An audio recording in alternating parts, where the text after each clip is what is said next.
Seltos और Creta देखोगे तो थोड़ा बस इंटीरियर थोड़ा डल लगता है उनके मुकाबले कंपैरिजन करते हो, वरना पावर वैसे ले लो।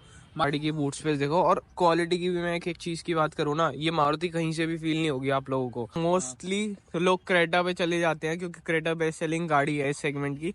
तो आप भाई लगभग 1 साल पहले इस गाड़ी के इस मॉडल पे ही, बेस मॉडल पे क्यों गए?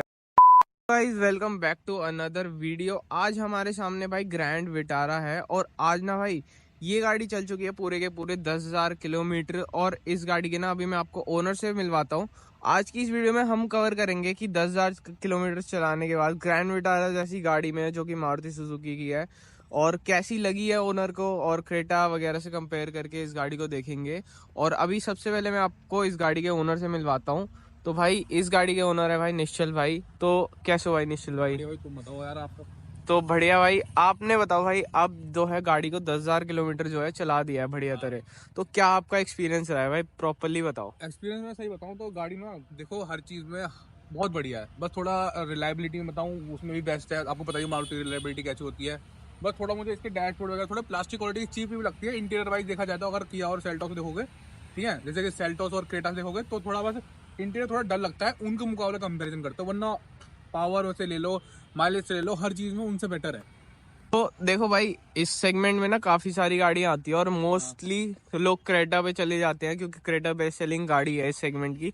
तो आप भाई लगभग 1 साल पहले इस गाड़ी के इस मॉडल पे ही, बेस मॉडल पे क्यों गए, ये बताओ भाई। पहली बात तो मेरा बजट है 20 मॉडल तक का ही था, ठीक है। मैं 14-15 लाख से ऊपर नहीं दे सकता था, तो इतना ही बजट था मेरा।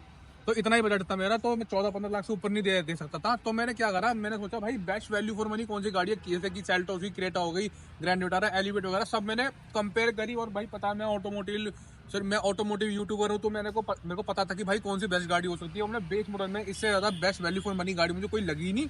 और मारुति थी भाई, रिलायबिलिटी सारी चीज है, और अपने घर वालों को भाई मारुति पसंद है, तो मारुति पे भाई हम चले गए।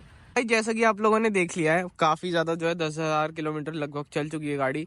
और भाई 10,000 किलोमीटर पे एक आम बात है कि हर गाड़ी में थोड़ी बहुत तो प्रॉब्लम्स आ जाती हैं। तो भाई अब प्रॉब्लम्स की बात करें तो क्या क्या प्रॉब्लम आई है भाई इस गाड़ी तो भाई में? प्रॉब्लम पहली भाई सबसे नंबर 1 प्रॉब्लम आई थी इसके भाई व्हील्स की तरफ। इसके ना व्हील्स की मैं काटता था ना, तो इनमें पता नहीं कटर कटर सी आवाज आती थी। तो मैंने सेकंड सर्विस में जाके इनको दिखाया, तो सेकंड सर्विस में इन्होंने जाकर सही करा, लेकिन वो आवाज तब भी आ रही थी 2-3 दिन तक। लेकिन उसके बाद अपना भी रिजॉल्व हो गई, अब कोई आवाज नहीं आ रही। पता नहीं वो कैसे हुआ, वो क्या था इसके अंदर, अपना भी ठीक हो गया, मुझे कुछ नहीं पता। लेकिन भाई वो मेरा इशू ठीक हो चुका है, वो बहुत बढ़िया बात है। और सेकंड चीज इसमें दिक्कत आई थी भाई कि मेरे ना गियर बॉक्स है ना, गियर बॉक्स के अंदर ना कच कच कच कच आवाज आती है। जैसे मैं गियर को शिफ्ट करता हूँ थर्ड से फोर्थ या फोर्थ से थर्ड की तरफ, मैं आपको दिखाऊंगा तो कैसे आवाज है। यहाँ पे इसका गियर है ना, देखो मैं इसको चेंज करता हूँ, देखो आवाज सुन रहे हो। तो ये एक डिसएडवांटेज लगा भाई कि गियर में नई गाड़ी के अंदर 1 साल भी नहीं हुआ उसके अंदर भाई जैसी दिक्कत है ना चालू हो गई। तो ये तो इसने बताया भाई जो ओनर है गाड़ी का। और मैं भी अपनी पर्सनल बताऊं ना भाई, चॉइस, इसको चाहे फ्रंट से देख लो चाहे रियर से देख लो, इस गाड़ी में ना कोई कमी लगती नहीं है। और तुम्हें बूट स्पेस भी चेकआउट कराता हूँ, ये देखो भाई कितनी बढ़िया तरह ना इस गाड़ी की बूट स्पेस देखो। और क्वालिटी की भी मैं एक चीज की बात करूँ ना, ये मारुति कहीं से भी फील नहीं होगी आप लोगों को। तो ये चीज तो है भाई इस गाड़ी का प्लस पॉइंट। अगर क्रेटा, सेल्टोस वगैरह जैसी गाड़ियां देख रहे हो ना, तो भाई इसके ऊपर भी जा सकते हो। 1500 सीसी का ही इंजन इस गाड़ी में मिलता है। हाँ भाई ये, और जैसे कि मारुति की आप ले लोगे, स्विफ्ट ले लोगे, बलेनो ले लोगे, उनसे तो भाई बेटर है इसकी बिल्ड क्वालिटी। लेकिन मुझे भाई इसमें देखो एक ना मारुति वाली जो चीपनेस है ना वो फील हो जाती है। जैसे ही आप उसका दरवाजा खोलोगे, खट्टे देख रहे हो। और ये खोखला 5 स्टार बिल्ड क्वालिटी वाली गाड़ी है। 5 स्टार की 4 स्टार है भाई। 4 स्टार है। देखो इन्होंने खोखलापन तो यहाँ दिया हुआ है, खोखलापन पूरा फील होता है। यहाँ तक जब तक आप डैम्पिंग नहीं कराओगे ना इसके अंदर, तब तक आपको खोखलापन फील होता रहेगा। इसलिए भाई डैम्पिंग मैंडेटरी है। मैं यूं मारता हूँ तो भाई खोखलापन फील होता है मुझे। तो मारुति कहीं ना कहीं अपनी जो इसकी आउटर सीट है ना वो काफी हल्की रखता है, ताकि गाड़ी मतलब एक तो हल्की हो जाए, माइलेज बढ़ जाए आपका, और इसके सेफ्टी पे भी थोड़ा कहीं ना कहीं बात आती है। वरना भाई 5 स्टार लेके आती है अगर इसकी आउटर लेयर सीट भी और मजबूत होती। तो नेगेटिव तो भाई मुझे उसके सामने कुछ नहीं लगे, तभी मैंने ग्रैंड विटारा उठाई, ठीक है। एक तो मान लो बेस मॉडल गाड़ी है, तो बेस मॉडल में आपको 15-16 इंच का स्टील रिम मिलता है। एलॉय तो किसी गाड़ी में नहीं आ रहा, इसमें 17 इंच का स्टील रिम है। मतलब कि आप चाहो ना सीधा जाके इसके अंदर ना एलॉय व्हील फिट करा दो, आपकी टॉप मॉडल बन जाएगी। और बाहर से भी मैं आप फ्रंट लुक का बात कर लो टॉप मॉडल और बेस मॉडल में कोई फर्क नहीं है, बिल्कुल जैसे इसमें बेस मॉडल में आता है वैसे ही इसमें टॉप मॉडल में आ रहा है। तो मैंने इसलिए भी देखा कि भाई बेस मॉडल और टॉप मॉडल में तो कोई फर्क ही नहीं है, तो इसलिए भाई ये क्यों ना उठाई जाए। पीछे से भी इसकी कनेक्टेड टेल लैंप से आप पीछे भी दिखाऊंगा, वो भी पूरी लो करती है। ऐसा नहीं है कि जैसे बेस मॉडल में क्या करते हैं कंपनियां, कनेक्टेड नहीं दी, टॉप मॉडल में कनेक्टेड दे रहे, तो काफी सारी चीजें ऐसी होती हैं जिसमें बेस मॉडल में काफी ज्यादा कमियां कर दी थी, काफी कमियां कर देती है अपनी कंपनी, ठीक है। लेकिन भाई मारुति वालों ने ऐसा नहीं करा, बेस मॉडल में भर भर के फीचर दिया, जैसे engine push start shop button, आपने कई सारी वीडियो देख ली होगी, गाड़ी 2 साल पहले आ रखी है, आप लोगों को पता ही होगा। तो भाई मैंने इसलिए ही बेस मॉडल गाड़ी उठाई थी किया और क्रेटा को देख के, ठीक है। अब ना मैं आप लोगों को इस गाड़ी का ना मेन हाईलाइट दिखाता हूँ।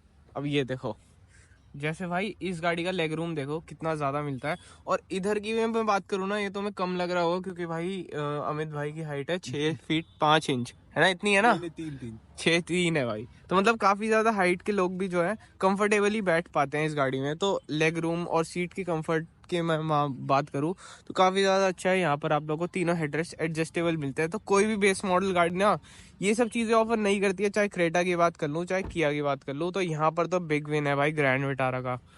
तो ये देखो भाई, इस कमी की बात कर रहा था निश्चल भी, जैसे ये जो क्वालिटी है ना, ये हार्ड जो फील होगा। कलर तो इन लोगों ने दे दिया है भाई, थोड़ा थोड़ा न्यूइश तो कर दिया है, बट ये चीज तो भाई कुछ ज्यादा ही हार्ड जो मारुति स्टार्टिंग से पहले मारुति ना पूरी ब्लैक आती थी, बिल्कुल रगड़ लगती थी, लेकिन ये थोड़ी ना प्रीमियम फील कराती है कि हाँ भाई ये प्रीमियम गाड़ी है। लेकिन ना पहले जो आती थी मारुति बिल्कुल ब्लैक ब्लैक, उसमें मजा नहीं आता था। बट मतलब क्रेटा और इनके वाली फील तो नहीं है, नहीं उस वाली नहीं, लेकिन बेस मॉडल में देखा जाए ना तो काफी अच्छी, अगर क्रेटा बेस को और इससे बेस को कंपेयर करोगे ना तो टक्कर देगी। लेकिन टॉप मॉडल में जाओगे, इसमें और टॉप में, दोनों के टॉप में, तो क्रेटा काफी ज्यादा अच्छी लगेगी। हाँ यही चीज है भाई इन गाड़ी की ना, मारुति ने मतलब इम्प्रूवमेंट तो देखो कर ही दिया कहीं ना कहीं। इसके इंटीरियर्स वगैरह तुम लोग भी कमेंट में बताना कौन सी गाड़ी सबसे बेस्ट लगती है। देखो भाई बेस मॉडल में आपको कीलेस एंट्री मिल जाती है, पुश बटन क्या क्या दिया है, ऑटोमेटिक भाई एसी मिल जाता है, आर्मरेस्ट मिल जाता है स्लाइडेबल, पूरी एमआईडी भाई टॉप मॉडल वाली मिल जाती है बेस मॉडल के अंदर ही। तो भाई क्या ही चाहिए इसके अलावा, पीछे भी आपको भाई आर्मरेस्ट मिल जाता है। तो ये सारी चीजें, इतनी सारी फीचर है ना छोटे मोटे, जैसे कि इसको जब आप सीट बेल्ट देखो ये भी हाइट के अकॉर्डिंग आप एडजस्ट कर सकते हो इसको, ठीक है।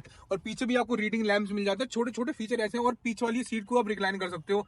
तो मैं इतने सारे फीचर हैं छोटे छोटे, मैं आपको भाई बता भी नहीं पाऊंगा, तो वीडियो काफी लंबी हो जाएगी। तो मुझे इसी वजह से भाई मुझे इसका बेस मॉडल काफी ज्यादा वैल्यू फॉर मनी लगा, मैंने इसलिए लिया। आज के अंदर मार्केट के अंदर भी ना इससे ज्यादा भाई वैल्यू फॉर मनी कोई गाड़ी नहीं आ रही, कॉम्पैक्ट एसयूवी की बात करते हैं तो भाई अब ना जैसे कि इस गाड़ी की 10,000 चल चुकी है, तो अभी ना इसके होने वाली सर्विस, तो अभी मैं जा रहा हूँ इसकी सर्विस कराने। आप मेरा चैनल पे जाके भाई देख सकते हो, मैं इसकी सर्विस की वीडियो डालूंगा। मेरे चैनल का नाम भाई आप पॉपअप कर देना। तो देख लो भाई, ओनरशिप तो मैंने आप लोगों को दिखा दी, और इस गाड़ी के साथ एक्सपीरियंस भी जो है ओनर का काफी ज्यादा अच्छा रहा है, जो कि आजकल भाई क्रेटा सेल्टोस के वाले ओनर्स के साथ ना नहीं रहता, क्योंकि उन लोगों को काफी सारी चीजें फेस करनी पड़ती हैं। सबसे पहले तो गाड़ी की इमेज जो है वो काफी ज्यादा अच्छी नहीं रही है क्रेटा की, किया की मैं बात नहीं कर रहा यहाँ पे। और काफी ज्यादा जो है चीजें इस गाड़ी की अच्छी हैं बेस मॉडल के हिसाब से, ये गाड़ी एक परफेक्ट गाड़ी है। बट अगर टॉप मॉडल पे जाना है ना, तो भाई क्रेटा या सेल्टोस इस गाड़ी से बेटर ऑप्शन बन जाती है। तो आज की इस वीडियो को हम यहीं पे एंड करते हैं। अगर आप लोग को वीडियो अच्छी लगी हो तो चैनल को सब्सक्राइब करना, वीडियो को लाइक करना। फिर मिलेंगे अगली नई वीडियो में, तब तक के लिए बाय बाय।